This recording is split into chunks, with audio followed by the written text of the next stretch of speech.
나는 예전에 귀신이나 그런 쪽이 보이던 시절이 있었습니다.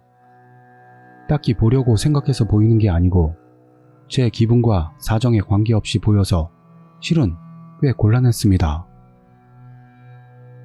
마을을 걷고 있는 사람 뒤에 붙은 귀신이 보이고 심할 때는 그게 보통 사람과 구분이 안 될 정도로 뚜렷하게 보이는 것입니다. 귀신에 따라서는 혼자 있는 것도 있어서 그런 귀신은 더욱이 구분하기가 어렵습니다. 그래서 나도 모르게 가까워져서 이상한 파장이나 오라를 받을 수도 있었습니다. 그래서 한때 몸도 안 좋았습니다. 사람들과 어울리는 것도 서툴렀습니다. 그게 대학에 들어가고 나서는 고향을 떠난 덕분인지 그런 체질이 조금 개선되었습니다. 동아리에 들어가서 밴드를 시작하고 조금 스스로에게 자신감을 가지게 된 탓인지 꽤 사교적인 일상을 보내게 되었습니다. 어느 날 이 동아리에서 합숙을 가게 되었습니다. 합숙이라지만 밴드 연습을 하러 가는 게 아니고 해변에서 묵으면서 놀러 가는 것이었을 뿐이었습니다. 친구와 함께 다른 곳에서 묵으며 놀러 가는 건 처음이라 저는 날아갈 것 같은 기분으로 합숙을 기대하고 있었습니다. 당일은 날씨가 좋아서 우리는 석 대의 차에 나눠서 출발했습니다. 차 안에서는 대화도 활기를 띠고 즐거운 분위기였는데 중간부터 들리는 음악 CD가 신경 쓰이기 시작했습니다. 앨범일 텐데 아까부터 같은 곡만 재생되고 있는 것 같았습니다. 무기질적인 타악기 소리가 계속되고 저는 기분이 나빠져서 점점 말이 없어지게 되고 말았습니다. 뭘 미나? 친구가 말을 걸어줘서 CD 이야기를 했더니 조수석 친구가 댓글을 보더니 따로 연속 재생을 해놓은 것도 아닌데 기분 탓이겠지 라고 말했습니다. 하지만 여전히 같은 곡이 반복되고 있어서 이번에는 왠지 무서워지기 시작했습니다. 이타미에 도착하고 바다에서 한동안 놀았습니다. 저는 벤치에 앉아서 멍하니 수평선을 바라보았습니다만 뭔가 현기증을 느껴서 차 안으로 돌아가 꾸벅꾸벅 졸았습니다. 그때 나쁜 꿈을 꾸었다고 생각하지만 기억은 나지 않습니다. 에어컨을 틀고 잠이 들었습니다만 잠이 깨니 땀에 젖어 있었고 온몸이 늘어지는 느낌이었습니다. 그쯤에서는 이미 엄청나게 우울하게 되어 있었습니다. 모처럼 친구들과 놀러 왔는데 몸이 안 좋아 즐길 수가 없다. 그때는 그렇게 생각했습니다. 그 후 모두가 숙소인 민박집으로 향했습니다. 저는 점점 기분이 안 좋아지고 그때쯤에는 거의 말도 없이 창밖만을 내다보았습니다. 차를 조금 떨어진 주차장에 세우고 민박집으로. 그때 몸이 뭐라고 말할 수 없는 오한에 휩싸였습니다. 감기나 그런 게 아닌 뭔가 차가운 것이 전신을 휘감은 것처럼 겉만 이상하게 차가웠던 겁니다. 민박집 앞까지 왔을 때 그 감각은 더 이상 참을 수 없게 되어 있었습니다. 우리가 묵을 건물 옆에 큰 창고 같은 건물이 있었고 거기에서 시선 같은 것을 느꼈습니다. 보고 싶지 않았습니다만 그만 그 건물을 물끄러미 보고 말았습니다. 그러자 2층의 작은 창문으로 누군가가 이곳을 보고 있었습니다. 얼핏 보기에는 남자 같았습니다. 다만 몸이 푸른빛을 내뿜고 있고 윤곽이 뚜렷하지 않았습니다. 바로 이건 사람은 아니라고 생각했습니다. 창문은 작은데 창틀 주변의 벽을 통과해서 그것의 전체 모습이 보이는 겁니다. 이쪽을 보고 있는 시선이 굉장히 나쁜 느낌이었습니다. 우리가 온 것을 환영하고 있지 않은 듯한 감각이 전해져 왔습니다. 저는 이미 한계였습니다. 모두에게 여기는 위험하다는 것을 설명했습니다만 알아주지 않았습니다. 모두에게는 보이지 않은 겁니다. 그러나 저는 더 이상 이 민박집에 머무는 게 불가능했습니다. 그 자리에서 모두에게 이별을 고하고 전철을 타고 돌아오게 되었습니다. 다행히도 근처에 역이 있어서 민박집 사람에게 거기까지 데려다 달라고 했습니다. 전철 안에서도 저는 아까의 시선을 느끼고 있었습니다. 전신의 오한도 여전히 계속되고 있었습니다. 몸이 완전히 늘어져서 피로가 찾아와 결국 잠이 들고 말았습니다. 그러자 기절한 것처럼 보였는지 옆에 아주머니가 흔들어 깨웠습니다. 차장 아저씨도 걱정을 해주면서 역에 도착하면 병원에 연락하도록 영무원에게 전해줄까? 라고 말해왔습니다만 저는 한시라도 빨리 집에 돌아가고 싶어서 거절했습니다. 역에 도착해서 택시로 우리 아파트까지 돌아왔습니다. 집 안으로 들어가 일단 향에 불을 붙이고 경관과 창가에 소금을 쌓았습니다.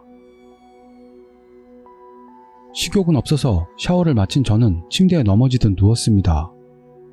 자는 건 무서웠는데 몸이 잠을 원하는 것인지 졸려서 어떻게 할 수가 없었습니다. 그래서 불과 TV를 모두 켜두고 자기로 했습니다. 그날 밤 꿈은 기억하고 있습니다. 저는 침대에 누워 있었는데 몸속으로 오한이 스며들더니 몸에 딱 맞듯 들어왔습니다. 몸이 이중으로 겹치는 감각입니다. 이미 제 의지로는 몸을 움직일 수가 없었습니다. 누군가가 제 몸을 움직여서 일으켰습니다. 불과 TV를 끄고 옷을 갈아입고 집 밖으로 나갔습니다. 아직 밖은 어두웠습니다. 아파트 가까이에는 남자가 하나 서 있었습니다. 그게 그 민박집 옆 창고에서 우리를 보던 남자라는 건 잘 알고 있었습니다만 지금은 보통 사람 같은 느낌으로 푸른빛도 보이지 않았습니다. 저는 미칠 듯 겁에 질려 있었지만 제 몸은 남자를 따라 점점 걸어가고 있습니다. 저는 어쩔 수 없이 그것을 지켜보고 있습니다. 얼마 지나지 않아 하늘이 밝아져 왔습니다. 국도 옆을 걷고 있던 우리 앞에 한 대의 차가 멈췄습니다. 차 안에는 상하로 추리닝을 입은 남자가 있었습니다. 이 남자는 보통 사람 같은 느낌이었습니다만 저는 혼란에 빠지기 직전이었습니다. 그러나 제 몸은 당연한 것처럼 차 안으로 들어갔습니다. 저와 남자를 싣고 차는 달리기 시작했습니다. 생각한 대로 그 건물이 있는 곳에 도착했습니다. 이때는 몸에 자유가 꽤 돌아와 있어서 양손을 테이프로 둘둘 감고 입도 테이프로 막고 머리에서부터 천을 뒤집어 씌워줘 저는 2층 방까지 끌려 들어갔습니다. 방 안은 살풍경한 느낌으로 이불이나 협탁, 냉장고 정도밖에는 없었습니다. 썩는 듯한 냄새가 나고 있었습니다. 방에 들어가서 바로 저는 옷이 벗겨지고 수갑이 채워졌습니다. 앞으로도 무슨 일을 당할까 생각하니 무서워서 어떻게 할 수도 없었습니다만 남자들은 바로 나가버렸습니다. 잠시 후 위층에서 큰 소리로 음악이 울리기 시작했습니다. 발소리도 들려오고 춤을 추고 있나 싶었습니다. 그것을 듣는 동안 점점 기분이 나빠지더니 결국 토하고 말았습니다. 너무 비참한 기분이 들어 계속 울었습니다. 이윽고 처음 우리 집에 들어왔던 남자가 돌아왔습니다. 제가 토한 것을 보고 있습니다. 욕을 먹는 건가 생각하며 비참함과 공포심에 남자에게서 시선을 돌리고 있었습니다만 갑자기 남자가 얼굴을 들이대와서 반사적으로 벽 쪽으로 달아났습니다. 그러나 생각했던 것보다 힘이 더 들어갔는지 벽에다 있는 힘껏 머리를 부딪혀버려 바닥에 쓰러지고 말았습니다. 그러자 남자는 제 얼굴을 뚫어져라 보더니 입속으로 손가락을 집어넣어 왔습니다. 너무 기분이 나빠 필사적으로 저항했습니다만 억지로 입이 벌려졌습니다. 남자의 손가락이 입안에서 뭔가를 찾는 것처럼 움직이고 있습니다. 다시 구토가 밀려 올라왔습니다만 이미 뱃속에는 아무것도 남아있지 않았는지 우액 하는 소리만 나고 아무것도 나오지 않습니다.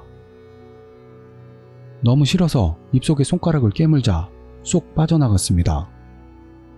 입안에 끈적거리는 게 남아서 그게 비린내가 나 그날은 식사도 목으로 넘기지 못했습니다. 식사는 두 번째 남자, 즉 차를 운전했던 남자가 갖다 주었습니다만 갖다 주고 나서는 방에서 나갔습니다. 저와 처음으로 만났던 남자와 둘이서 밥을 먹습니다만 저는 수갑이 채워져 있어 식기를 잘 사용하지 못합니다. 그런데도 어떻게든 양손으로 포크를 사용해 먹었는데 먼 쪽에 있는 접시로는 손이 닿지 않습니다. 그런 때는 남자가 제 쪽으로 접시를 밀어주었습니다만 아무래도 남자는 말을 못하는 모양으로 가끔가다 신음 같은 소리를 내면서 접시를 제 쪽으로 밀어주었습니다.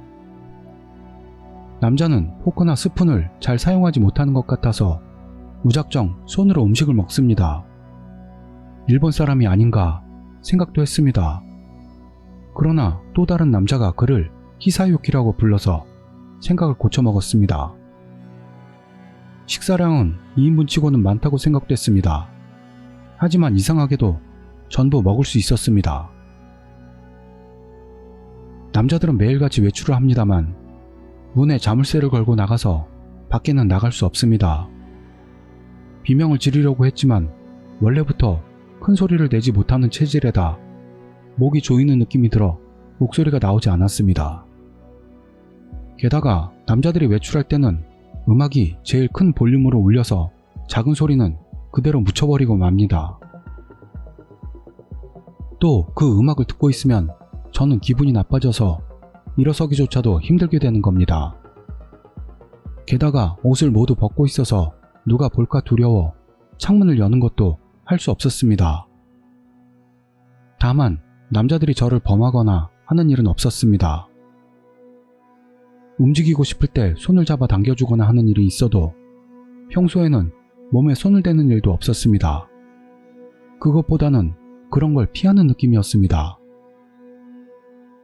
식사 외의 시간에는 계속 멍하니 지냈습니다. 신문도 없고 TV도 없어서 집안일이나 친구 생각 등으로 시간을 보냈습니다. 처음에는 자주 울기도 했습니다만 언제부터인지 눈물도 나오지 않게 되었습니다. 괴로웠습니다만 중간부터는 다른 사람 일처럼 생각된 겁니다. 솔직히 보통 때는 무슨 생각을 했는지 거의 기억나지 않습니다.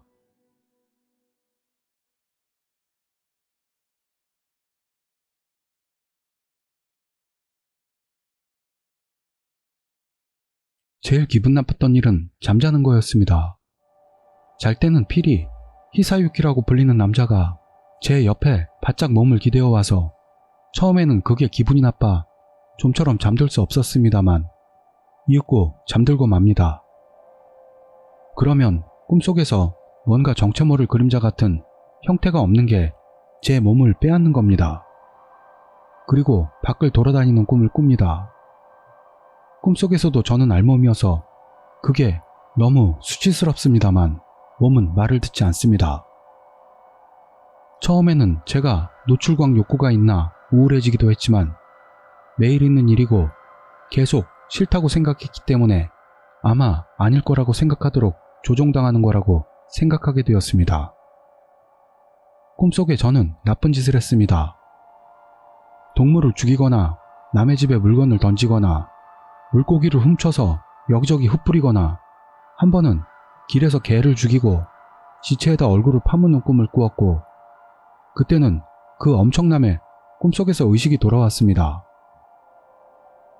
정신을 차려보니 아침이었고 주변에 어쩐지 비린내가 나는 것 같아서 그 자리에서 토했습니다. 얼굴을 씻으러 갔더니 입에 피가 묻어 있었습니다. 꿈이 현실이 된 건가 하고 진짜로 겁이 났습니다만 확인할 수는 없습니다. 그 후로도 비슷한 일이 몇 번 있었는데 똑같았습니다. 저에게는 확인할 방법이 없었습니다. 한밤중에 눈이 떠지면 남자의 얼굴이 눈앞에 있는 일이 자주 있었습니다. 그럴 때는 꼭 눈을 뜨고 저를 보고 있는데 보지 못하는 그런 느낌으로 저를 바라보고 있었습니다. 그게 너무 싫어서 저는 눈을 피하려고 합니다만 몸을 빼앗긴 것처럼 자유롭게 움직여지지 않습니다. 잠시 히사유키의 얼굴을 보여주고 나서 제 몸은 냉장고 쪽으로 향합니다. 매번 그랬습니다. 냉장고 안에서 햄과 계란과 건어물 등을 꺼내서 그것을 그대로 먹습니다. 계란도 생계란으로 보고 있으면 굉장히 기분 나쁘지만 맛있다는 느낌이 솟아올라옵니다. 맛은 변하지 않았는데 맛있다고 생각해버리는 겁니다. 저는 그게 너무 무서운 느낌이 들었습니다. 몸이 다른 것으로 변하는 것 같은, 조종당하고 있는 것 같은, 자기의 몸이 다른 사람 몸 같은, 제 의식이 점점 작아지고 있는 느낌. 잘 표현은 못하겠습니다만 몸 끝쪽에서부터 다른 생물로 변해가는 듯한 느낌입니다. 처음은 밤에만 그랬는데 점점 낮에도 그 감각이 나오게 됐습니다. 냉장고 안에 물건을 먹은 저는 히사유키가 있는 곳으로도 같은 걸 들고 갑니다. 그것을 눈앞에 두고도 남자는 꼼짝도 하지 않았습니다만 아침이 되면 계란 껍질과 비닐봉지 같은 게 바닥에 굴러다니고 있었습니다. 그런 생활이 얼마나 계속되었는지는 그때는 알 수 없었습니다. 마지막에 가서는 시간 감각이 없어졌기 때문입니다. 히사유키는 점점 방에서 나가는 게 줄어들고 그다지 움직이지 않게 되었습니다만 다른 한 명의 남자는 히사유키를 억지로 끌고 나가고 있었습니다. 뭔가 필사적으로 부탁하는 것 같았지만 잘 모르는 말이라서 무슨 말인지도 모르겠습니다. 남자들은 둘 다 점점 미쳐가고 있는 것이라고 생각했습니다. 저도 이상해지고 있었습니다. 기억은 날아가고 조종당하고 있는 감각이 계속되고 말할 상대가 없었기 때문인지 말도 못하게 되었습니다. 어느 날 정신을 차려보니 밖에 있었습니다. 옷도 제대로 입고 있었고 그리운 풍경이라서 뭔가 굉장히 안심이 되었습니다. 꿈이었다고 생각했습니다만 사람이 와서 뭔가를 물었습니다. 제 쪽으로 오더니 괜찮아? 라고 물었습니다. 그때 저는 몸이 조종당하는 상태라서 굉장히 날뛰었습니다. 마음은 기뻤는데 제 몸을 조종하는 게 엄청나게 저항했던 겁니다. 하지만 도망치려고 하는 게 아니라 상대를 해치고 싶다고 생각하고 있는 게 전해져 왔습니다. 결국 몇 사람인가에 붙잡혀 그대로 병원으로 옮겨졌습니다. 경찰과 의사에게 여러 질문을 받았습니다만 저는 말을 할 수가 없었습니다. 오히려 조금만 방심하면 날뛰고 싶어지기 때문에 필사적으로 그것을 억누르고 있었습니다. 다만 몸이 다른 것이 되어 있는 느낌은 없어져 있었습니다. 이윽고 엄마가 와주었습니다만 그때는 너무 기뻐서 겨우 눈물이 나왔습니다. 조종당한다는 감각이 확 약해졌습니다. 그리고 한동안 입원했습니다. 외상후 스트레스 장애라는 것으로 아마 만신창이가 되었던 것 같습니다. 처음에는 말도 할 수 없었습니다만 한 달 정도 지나 부모님과 선생님과 조금씩 말을 할 수 있게 되었습니다.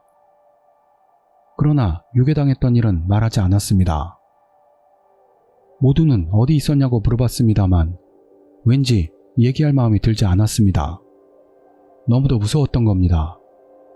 말했다간 또 납치당할 것 같은 예감이 들어서 가끔은 날뛰기도 했습니다. 지금 생각해보면 아빠와 엄마 그리고 주위 사람들에게 폐를 끼쳤다고 생각합니다.